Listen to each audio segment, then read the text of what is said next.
నమస్తే, welcome to right angle. ఈ video పూర్తిగా చూసి కమెంట్స్ ద్వారా మీ అభిప్రాయాలు మాతో పంచుకోండి. నచ్చితే లైక్ చేయండి, 10 మందికి షేర్ చేయండి. నేషనలిస్ట్ హబ్ గ్రూప్ ఆఫ్ ఛానల్స్ని సబ్స్క్రైబ్ చేసుకొని జాతీయవాద జర్నలిజాన్ని ప్రోత్సహించండి. ఇవాల్టి టాపిక్లోకి వెళదాం. తా చెడిన కోతి వనమెల్ల చెరిపే అని సామెత. 10 ఏళ్లు పాలించిన బీఆర్ఎస్ తాను చెడడమే కాదు, మొత్తం పాలనా యంత్రాంగాన్ని భ్రష్టు పట్టించింది. ప్రభుత్వ వ్యవస్థ తాలూకు విశ్వసనీయతను ప్రశ్నార్థకం చేసింది. ఫోన్ ట్యాపింగ్ వ్యవహారంలో డొంక కదులుతుంటే బయటపడుతున్న నిజాలు కలవరపాటుకు గురిచేస్తున్నాయి.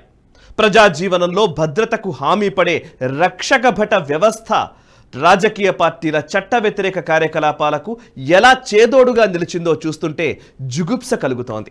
సాధారణ ఉద్యోగులు కాదు, నిర్ణాయక పాత్ర పోషించే అధికారులే అవినీతి పరులకు వంత పాడారంటే అసహ్యం వేస్తోంది. వామపక్ష తీవ్రవాదం ఉద్ధృతంగా ఉన్న కాలంలో వశపడిన వేట నైపుణ్యం, దానికి తోడు ట్యాపింగ్ లాఘవం అడవుల గాలింపు ముగిసిన తరువాత మైదానాలకు మళ్లింది. తనదాకా వస్తే తప్ప తెలియదన్నట్లు గతంలో కాంగ్రెస్ హయాంలో తయారు చేసిన ఈ ట్యాపింగ్ అస్త్రాన్ని చివరకు కాంగ్రెస్ నేతలపైనే ఎక్కుపెట్టిన తర్వాత దాని తీవ్రత తెలిసి వచ్చింది. ఫోన్ ట్యాపింగ్ వ్యవహారం ఈనాటిది కాదు, ఇక్కడ పుట్టలేదు కూడా. గోప్యతను ఛేదించి సంభాషణలను తస్కరించి ప్రత్యర్థిని ఇరుకున పెట్టే కుట్ర పశ్చిమ దేశాల్లోనే పురుడు పోసుకుంది. సౌకర్యానికి ప్రమాదమనే తోడు పెళ్లి కూతురును జతగా పంపుతుంది సాంకేతిక పరిజ్ఞానం. పరవశించిపోయి సుఖాలను ఆస్వాదిస్తాం గాని దాని వెంట తాపీగా వచ్చే కష్టం గురించి పట్టించుకోం. ఫోన్ ట్యాపింగ్ వెనక ఆసక్తికరమైన చరిత్ర ఉంది. 3.5 దశాబ్దాల క్రితమే ఫోన్ ట్యాపింగ్ పై అనేక పరిశీలనలు చేసిన Patrick Fitzgerald, Mark Leopold 1990లో stranger on the line secret history of phone tapping పేరిట ఆలోచింపజేసే పుస్తకాన్ని రాశారు. తరంగ సాంకేతికత అందుబాటులో లేని రోజుల్లో రోటరీ డయల్ ఫోన్ ఉండేది.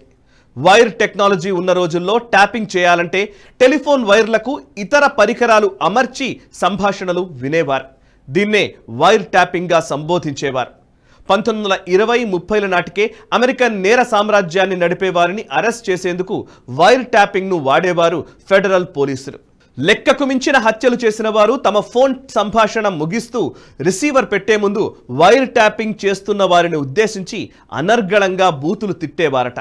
ఆఖరుకు I hope your ears drop off అని చెళ్ళుమనిపించే మాట విసిరిన తర్వాత హ్యాండ్సెట్ను స్విచ్ హుక్కు తగరించేవారట.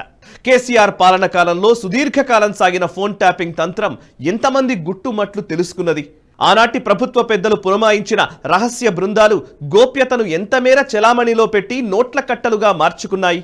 ప్రత్యర్థుల రహస్య సంభాషణలు పాలకులకు ఉపయోగపడ్డాయా లేదా అనే ప్రశ్నల కంటే రాజ్యాంగం ఆధారంగా చట్టబద్ధంగా ఏర్పడిన సంస్థలు రూల్ ఆఫ్ లాని పాటిస్తాయనే నమ్మకం పరమ గుడ్డిదని ట్యాపింగ్ కేసు విచారణను పరిశీలిస్తే అర్థమవుతోంది. దుబ్బాక ఉప ఎన్నికల సమయంలో మునుగోడు బైపోల్ ఉద్రిక్త సంవాదంలో డబ్బు తరలింపు విషయంలో బీజేపీ నేత మాజీ ఎమ్మెల్యే రఘునందన్ రావు అధికార పార్టీపై చేసిన ఆరోపణలు కఠోర వాస్తవాలని ట్యాపింగ్ కేసు విచారణ తతంగం తేల్చేసింది. పోలీస్ వాహనాల్లోనే డబ్బు తరలించినట్లు పట్టుబడిన వారు ఇంటరాగేషన్లో చెప్పినట్లు వార్తలు వస్తున్నాయి.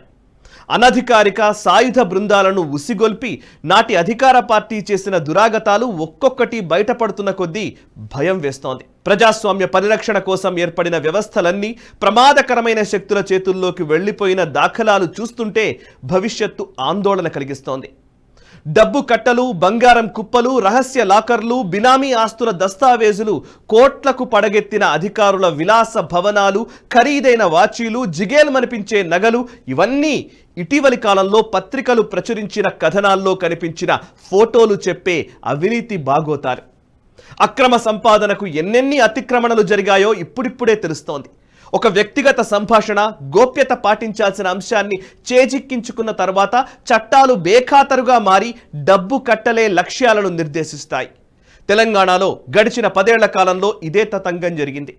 సమర్థుడిగా రాజకీయాలను కాచివడబోసిన నేతగా పేరున్న కేసీఆర్కు తన రాజకీయ ప్రత్యర్థులంటే ఎందుకు అంత భయం? వ్యక్తిగత బలహీనతలు, లావాదేవీల గుట్టు, ప్రాబల్యాన్ని పెంచగల పరిచయాలను తెలుసుకుని కేసీఆర్ చేసిందేంటి? ఎన్ని రహస్య సంభాషణలు విన్నా అధికారాన్ని నిలబెట్టుకున్నారా? ఏ భయాలు ఇన్ని అతిక్రమణల వైపు నడిపించాయి? నీడను చూసి జడిసిపోయేవారు ఎంతకాలం అధికారాన్ని నిలబెట్టుకుంటారు? ఇవి ఆలోచనకు పురిగొల్పే ప్రశ్నలు. భాషా ప్రయుక్త రాష్ట్రాల ఏర్పాటుకు సంబంధించి అంగీకార యోగ్యమైన వ్యాఖ్యానాలున్నాయి. కానీ ఉప ప్రాంతీయ ఉద్యమాల అంతిమ ఫలితాల విషయంలో పెద్దగా చర్చ జరగలేదనే చెప్పాలి. ఉప ప్రాంతీయ ఉద్యమాల ప్రత్యేకతలు, లక్ష్య సాధన తర్వాత ఉద్యమాలకు నాయకత్వం వహించిన సంస్థలు, నేతల్లో వచ్చే మార్పుల విషయంలో నిర్ధారిత సూత్రాలు ఏవీ లేవు. అపారమైన వనరులు ఉండడంతో పాటు జనాభిప్రాయం, సమ్మతి అనుకూలంగా ఉన్నప్పుడు అధికారం వస్తే ఉప ప్రాంతీయత పునాదిగా ఏర్పడిన ఉద్యమ పార్టీలు ఏమవుతాయో చెప్పలేం. ప్రజాస్వామిక ఆకాంక్ష, న్యాయసమ్మతమైన హక్కులే పునాదిగా ఏర్పడిన ఉప ప్రాంతీయ ఉద్యమ పార్టీలు నిలబడిన నేలను వెక్కిరిస్తూ ప్రజాధనాన్ని లూటీ చేసిన ఉదంతాలు మునుపు లేవు. మొత్తం భారతదేశ చరిత్రలో తెలంగాణ సాధన ఉద్యమానికి అనేక ప్రత్యేకతలున్నాయి. ఉత్తరాఖండ్, జార్ఖండ్, ఛత్తీస్గఢ్ రాష్ట్రాల ఏర్పాటులో భౌగోళిక ప్రత్యేకతలు, అటవీ, మైదాన ప్రాంతాల మధ్య అభివృద్ధిలో వ్యత్యాసాలు కనిపిస్తాయి. గిరిజనేతర సమూహాల మధ్య సాంస్కృతిక, భాషాపరమైన తేడాలు అందుకు తోడయ్యాయి. ఉత్తరప్రదేశ్ నుంచి ఉత్తరాఖండ్ విడిపడినా, మధ్యప్రదేశ్ నుంచి ఛత్తీస్గఢ్ ఏర్పడినా, బీహార్ నుంచి జార్ఖండ్ వేరుపడినా ఆయా రాష్ట్రాల ఏర్పాటు అనంతరం ఇన్ని సంకీర్ణతలు చుట్టుముట్టలేదు. జార్ఖండ్, ఛత్తీస్గఢ్ రాష్ట్రాల సాధన ఉద్యమాల్లో మైనింగ్ కంపెనీల ప్రమేయం వాటి డైనమిక్స్ను మార్చే స్థాయిలో ఉండింది. జార్ఖండ్, ఛత్తీస్గఢ్ల ఏర్పాటు తర్వాత కేవలం గనుల తవ్వకాల కంపెనీల వల్ల ప్రభుత్వాలే అవినీతి రొంపిలో కూరుకుపోయాయి. ఛత్తీస్గఢ్ ప్రభుత్వంలో మాత్రమే కాదు, ప్రతిపక్షాలు కూడా మైనింగ్ మాఫియా పుణ్యం వల్ల అవినీతి ఆరోపణలు ఎదుర్కొన్నాయి. గనుల తవ్వకాల కంపెనీలు భారీ ఎత్తున ముడుపులు అందించిన కారణంగానే దండకారణ్యంలోని మావోయిస్ట్ ఉద్యమం తన ఫైర్ పవర్ను మరింత కాలం పకడ్బందీగా ఉంచగలిగింది. ప్రాంతీయ, ఉప ప్రాంతీయ ఉద్యమాలు ఆయా రాష్ట్రాల పరిధిలో కేవలం అభివృద్ధిని మాత్రమే వేగవంతం చేయవు, దానికి తోడు అవినీతిని కూడా వెంట తీసుకువస్తాయి. అవినీతి పెరుగుతున్న కొద్దీ ఉద్యమ సాధనలో ముందున్న పార్టీల నాయకత్వంలో ఏర్పడిన ప్రభుత్వాల్లో భయం మొదలవుతుంది. ఈ భయమే అధికారానికి దూరమవుతామన్న బెంగగా మారి అనేక కొత్త అణచివేత రూపాలను ఆశ్రయిస్తుంది. అధికార దుర్వినియోగం ఇష్టారీతిగా సాగుతుంది. అందుకు తెలంగాణ ప్రస్తుత స్థితి ప్రబలమైన ఉదాహరణగా చెప్పాలి. నీళ్లు, నిధులు, నియామకాలు పునాదిగా మొదలైన మలిదశ తెలంగాణ ఉద్యమం రాష్ట్ర ఆవిర్భావం తర్వాత సరిగ్గా అవే రంగాల్లో ఊహించని అవినీతి జరిగింది. అభివృద్ధి జరుగుతుందని ప్రజలు ఆశగా ఎదురు చూసిన రంగాల్లోనే అవినీతి రాజ్యమేలింది. అంతకంటే ముఖ్యంగా కునారెల్లిపోయిన కుల వృత్తులపై ఆధారపడిన సామాజిక వర్గాలే లక్ష్యంగా చేసుకుని పాల్పడిన అవినీతికి గొర్రెల పంపిణీ, చేపల పెంపకంలో జరిగిన అక్రమాలు మచ్చుతునకలుగా చెప్పాలి. ఫోన్ ట్యాపింగ్కు అవినీతికి అసలు ఏంటి సంబంధం చూద్దాం. బీఆర్ఎస్ ప్రభుత్వం 10 ఏళ్ల పాటు రాష్ట్రాన్ని పాలించింది.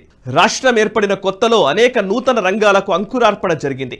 సరికొత్త అవినీతి మార్గాలకు ద్వారాలు తెరుచుకున్నాయి. మేకలు, గొర్రెల యూనిట్ల పంపిణీ, చేపల పెంపకం, డబుల్ బెడ్రూమ్ ఇళ్ల నిర్మాణం, కొత్త సచివాలయం, అమరుల స్మారక స్తూపం లాంటి నిర్మాణాలు, పథకాలు, ప్రాజెక్టులను ఉమ్మడి రాష్ట్రంలో ఊహించలేం. ఒక్కో సంక్షేమ పథకం ఓ సరికొత్త అవినీతి మార్గాన్ని ఆవిష్కరించింది. 162 గొర్రెల్ని ఒకే మోటార్ బైక్పై తరలించడం కలలో సైతం సాధ్యం కాని పని. కానీ మొన్నటి ప్రభుత్వంలో అది కనిపించింది. వర్షాకాలం ఆరంభంలో గ్రేటర్ పరిధిలో చెట్ల కొట్టివేత తర్వాత తరలింపు కోసం వికలాంగులు వాడే 3 వీలర్ను సైతం వినియోగించారంటే అవినీతిలో ఎంత సృజనాత్మకత మొగ్గ తొడిగిందో ఊహించుకోవచ్చు. పంపిణీ చేయకముందే చెరువులో చేప పిల్లలు గెంతులు వేస్తున్నాయంటే చూసి తరించాలేమో. అవినీతి పునాదులపై అధికారాన్ని చెలాయించే ప్రభుత్వాలు నిత్యం భయం నీడలో బతుకుతాయి. అంతులేని అవినీతి, నిరంకుశ అధికారం, ప్రశ్నించడానికి తావివ్వని పాలన, భిన్నాభిప్రాయాన్ని క్షమించలేని పాలక పక్షం భయం నుంచి రక్షణ కోరుకుంటుంది. 10 ఏళ్ల బీఆర్ఎస్ పాలన కాలంలో ఊహించని రీతిలో అవినీతి జరిగింది. మరోవైపు 100 ఏళ్లకు సరిపడా జనాదరణ కేసీఆర్కు ఉంది అనే భ్రమ అధికార పార్టీని ఉక్కిరిబిక్కిరి చేస్తూ వచ్చింది. తాము చేసిన అవినీతి బయటకు పొక్కకూడదు, తమ సామ్రాజ్యం కుప్పకూలకూడదు. బీఆర్ఎస్ చుట్టూ చేరిన నేతలు చేసిన దురాగతాలు బాహ్య ప్రపంచానికి తెలియకూడదనే పిచ్చి ఆలోచన అనేక అతిక్రమణలకు కారణమైంది. ప్రభుత్వాన్ని తిరస్కరించిన ప్రతి ఒక్కరి అడుగులు, ఆలోచనలు నిత్యం తమకు తెలుస్తూనే ఉండాలని, అధికార పీఠాన్ని కూలగొడతామని పదే పదే హెచ్చరిస్తున్న వారి బలం ఎన్నెన్ని సముద్రాల అవతల దాగుందో తెలియాలనే భ్రమలో కొట్టుమిట్టాడింది అప్పటి అధికార పక్షం. ప్రత్యర్థి శక్తి, పరిమాణం ఏ స్థాయిలో పెరుగుతుందో క్షణక్షణం తమకు చేరవేయాలి. అందుకే ఈ ఫోన్ ట్యాపింగ్ వ్యవహారం. అయితే ఈ దుర్నీతి పరంపరలో ఐపీఎస్ అధికారులు, నేర స్వభావాన్ని ముందే పసిగట్టే నిఘా బృందాల్లో పనిచేసిన వారు కూడా ఉండడం దురదృష్టకరం. భయం మానసిక వ్యాధిగా పరిణమించినప్పుడు అనేక చట్ట వ్యతిరేక పనులు చేయించడం అనివార్యమవుతుంది. అధికారం అనే జబ్బు ముదిరిన తరువాత నివారణలు దొరక్క నేరం వైపు మళ్లడం పరిపాటి అవుతుంది. తెలంగాణలో గడిచిన 10 ఏళ్ల పాటు ఇదే తంతు సాగింది. దానికి వంతపాడడం అధికార యంత్రాంగానికి అలవాటుగా మారింది. ప్రజాస్వామ్యాన్ని అపహాస్యం చేసే ఇలాంటి తరహా రాజకీయాలకు, అధికార క్రీడకు ముగింపు పలకాల్సింది ప్రజలే. రాబోయే సార్వత్రిక ఎన్నికల్లో ప్రజలు ఎలాంటి తీర్పు ఇవ్వనున్నారో వేచి చూద్దాం. ఈ వీడియో నచ్చితే లైక్ చేయండి, 10 మందికి షేర్ చేయండి అని మీ కమెంట్స్ ద్వారా మీ అభిప్రాయాలు మాతో పంచుకోండి. మనసా వాచా కర్మణ దేశహితం కోసం పరితపించే నేషనలిస్ట్ హబ్ గ్రూప్ ఆఫ్ ఛానల్స్ని సబ్స్క్రైబ్ చేసుకొని జాతీయవాద జర్నలిజాన్ని ప్రోత్సహించండి. Thank you very much. ఈ వీడియో మీకు నచ్చినట్టయితే లైక్ చేయండి, 10 మందికి షేర్ చేయండి. అలాగే కామెంట్ల రూపంలో మీ అభిప్రాయాలను మాతో పంచుకోండి. Nationalist hub group of channels ను సబ్స్క్రైబ్ చేసుకుని తెలుగునాట జాతీయవాద జర్నలిజాన్ని ప్రోత్సహించండి. ఈ వీడియో కింద ఉన్న బెల్ ఐకాన్ పై క్లిక్ చేయడం మర్చిపోవద్దు.